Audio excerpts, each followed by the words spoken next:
Welkom na ons video oor die aanteken van kredietaankope in die krediteure joernaal.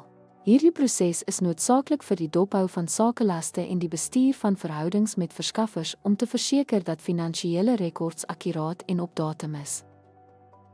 Wanneer 'n besigheid koop goedere of dienste op krediet, dit teken die transaksie in die krediteure joernaal aan. Die oorspronklike kredietfaktuur dien as die brondokument die verskaffing van noodsaaklike besonderhede vir akkurate finansiële dokumentasie. Om 'n kredietaankoop te registreer, word die aankooprekening gedebiteer en die krediteur se rekening gekrediteer.